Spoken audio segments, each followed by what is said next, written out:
What is up?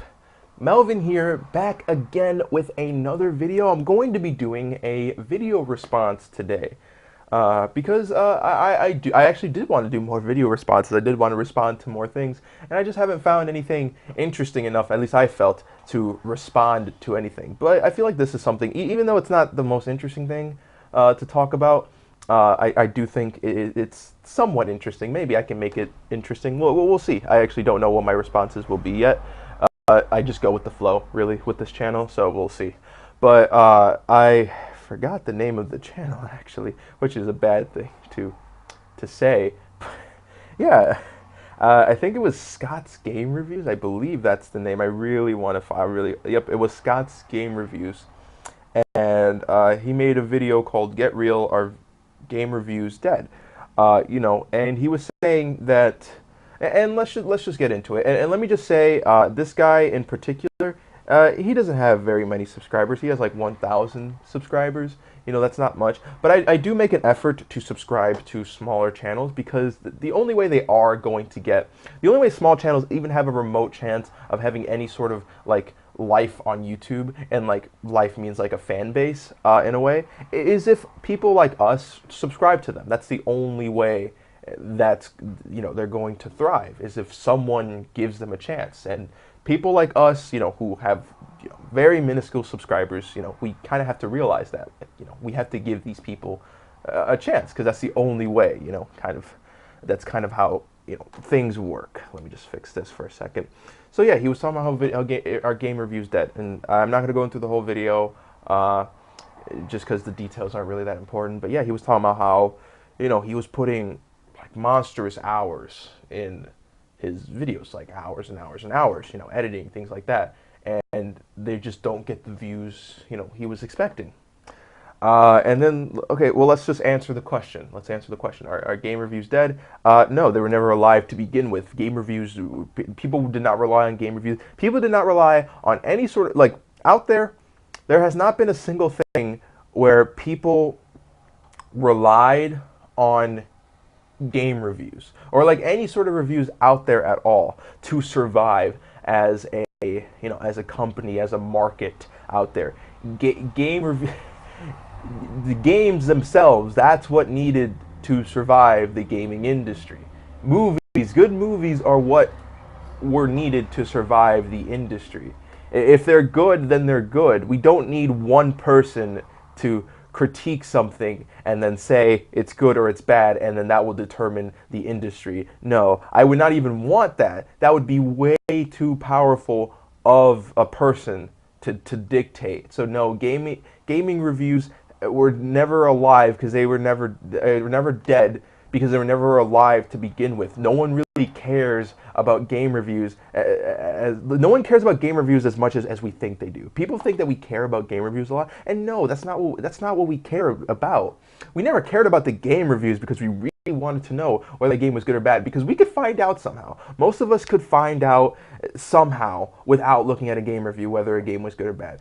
Asking friends, going on forums, things like that. We didn't need a reviewer. The only reason why we want a reviewer is to just get a better perspective. And since reviewers are made, like they're paid to go out and seek games of a particular kind or movies of a particular kind, we are allowed to get that perspective. A great example could be, someone who, let's just do a review of like a franchise, so like Mario Party. Okay, so that Mario Party's been going on for a long time. So who's going to review the game? Preferably someone at, let's just say IGN, someone at IGN who has played every single Mario Party. It's not, we're not going to buy the game based on his one and only judgment. We're going to use our judgment, but at the same time, we're going to use their judgment as well, because they played every single Mario Party game. We're hoping, we're assuming that they played every single Mario. I mean, that's how you get the perspective. They played every single Mario Party game, and then we can get a perspective on how good or bad that game is based on their perspective of playing every single Mario Party game. So then that kind of dictates our judgment of whether we, want to buy that particular product, Mario Party 10. That's how reviews work. They don't dictate whether we want to buy something. They don't dictate our interest. You know, there's been a ton of games that I've bought that I didn't know the reviews. There was a ton of games I bought, not a ton. There's been a few games I bought where there was no reviews at all because I bought it day one. You know, there have been moments like that. There was one game I regret buying. It wasn't that much. It was like $8, but it never had a fan base. It never had a following at all. So when I bought the game, practically no one was playing it. So I just wasted $8 because you know, no one was there. And you take those risks sometimes. Some people don't want to take that risk and they want to see a review instead. You know, a good example with me right now is actually I don't have Mario Party yet. Not Mario Party. Sonic Mania. I don't have Sonic Mania because it's delayed on PC, and that pisses me off. I'm okay with waiting, but my gosh, don't tell me it's gonna come out at a particular date and then delay it more. You know, please don't do that. And only for PC, only for the console I own. Dang it, come on, man. So, you know, I have not looked at any Sonic Mania reviews at all. I've done my best to shield off, because I don't want to ruin my perspective on it. I don't want my perspective ruined. And that's when, like, gaming reviews can be a disadvantage, you know? So yeah, like, and then, okay, let's go to the other thing that he was talking about. You know, he spent hours and hours making these things, and, you know, what has he gotten in return, you know? And that's a good thing to talk about. That's a fair question. You know, he put so many hours into this. What does he get in return? And let me tell you right now, like, you can put hours and hours in anything. It doesn't have to be game reviews. You can put it in anything. Put hours and hours in a vlog. Put hours and hours in a game show. You know, make your own game show. Make your own online game show. Put hours and hours in a podcast. Anything like that. Why is there so many trucks out my window? That's one interesting question I have. But yeah, put hours and hours in all of those things. You're not gonna get that return. You're never guaranteed a return. If returns were only made based on, you know, how much time you had to create a product, then Duke Nukem would be one of the most successful franchises of all time.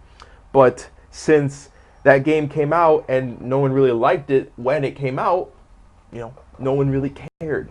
No one, you know, and the game is lost in obscurity. So never say that just putting hours and hours into something is going to guarantee quality and is going to guarantee views, because that is a really bad way of looking at YouTube, especially since I don't even think YouTube is really a platform anymore. It's more of a social media now. YouTube has its own following, it has its own people.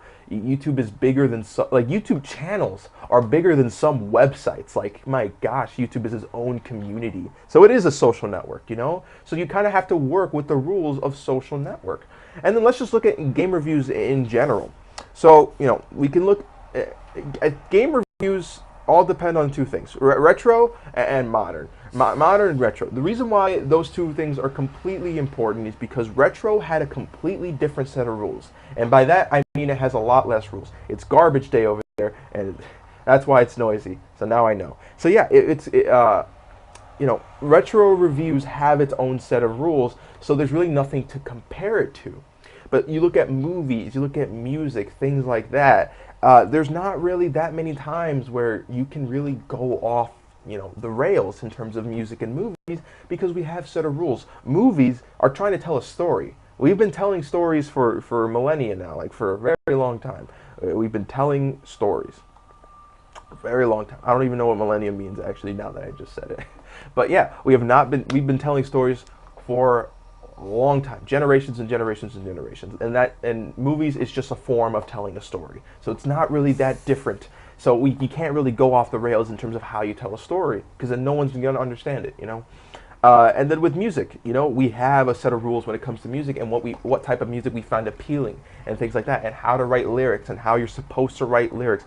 People aren't really gonna go off in terms of how they're not gonna change the way music is made. You know, that's not really going to be as possible. Like, it really isn't. You can change the style of how the music sounds, but really, auto-tune is no different from singing or making music. It really isn't that different. Auto-tune in and of itself. I don't know what else. Electronic music is really not that different. Dubstep, you know, all those things, they're not that different from the elements of original music from maybe like from the late 1800s and early 1900s. You know what I mean? Even farther back than that. So yeah, so retro reviews, in my views, are harder, to make because again, you have nothing to compare it to, so you have no good perspective unless those people themselves played those games. So if they played those games, why do they need a review? So the only way you can really do retro reviews are on games that maybe are obscure. They have to be obscure games, or they have to be a very interesting game in and of itself. So that is a very hard, thing to do. So retro reviews are very hard. Modern reviews, people can succeed with modern reviews, but you have to, be modern. You have to play modern games. And actually, you can just do indie games, and you could still be. Modern reviews, people have a chance to do those actually really, really well. I feel like there's still a market out there for people to review indie games.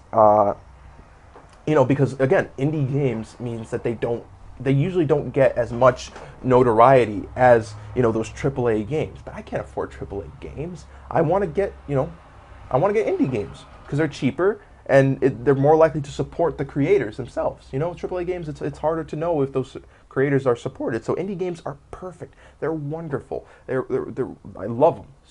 So I would I feel like there's still a market out there for indie reviews.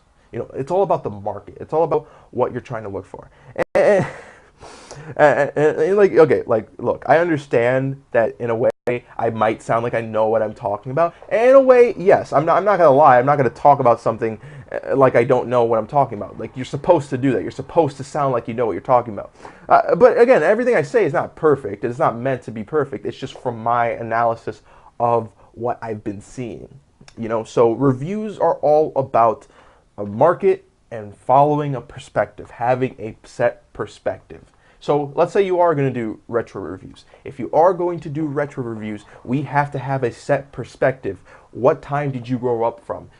What kind of games have you played since? And sort of what are you looking for before and after playing the game? What kind of things are you looking for? And those rules need to be set out clearly so that your audience can understand that as well. That's why when you go to like websites like IGN, not everyone is playing those same. Okay, like you're not gonna find. You're gonna find Nintendo people review Nintendo games. You're gonna find Sony people review Sony games, and you're gonna see Microsoft people play Microsoft games. That's mostly how it works. Sometimes that changes, but that's mostly how it works. At least in terms of IGN, you have those specific people play those specific games because that's the kind of perspective you are looking for. So when you want that same thing, you want to follow a set guidelines for what games you're going to play and what games you're going to review, because that way we know your perspective and what you are coming from. So that's if you want to do successful reviews. But yeah, at the same time, I can see why reviews aren't as popular as they used to be, because the internet is it's super big now. You can get a review on almost anything now. You can get a review on any sort of product you can think of. There's a fan. I see a fan right here. If I really wanted to find the review of this fan, I could find it. So that's like one of the main reasons why reviews are dead, because most of the people just want a simple, straight answer. Is it good or is it not good? And most people can easily say whether it's good or not good on any website. It doesn't have to be a review website.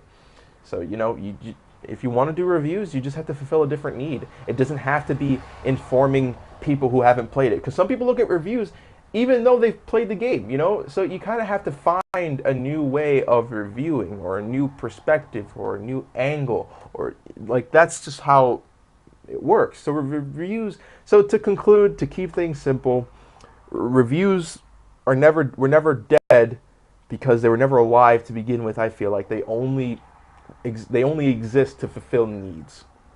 Either people want a straight answer, people want a different perspective, or people want a simple straight answer, or people want a different perspective. Those are the two things. There's not three really. Or you have to be entertaining, I guess. All three. You can either follow all three or two of the three. Okay, so pick your two, or try to do all three really, really well. Some people can, but yeah, that's all I guess I have to say. So with that, I hope I will see you guys in the future, in the coming future. I hope I can see you guys somewhere in my dreams. I could, close my eyes and like picture all two of you who care enough to watch all the way through, or all zero of you who care to watch all the way through. But with that said, I hope you guys have a wonderful time. And until next time.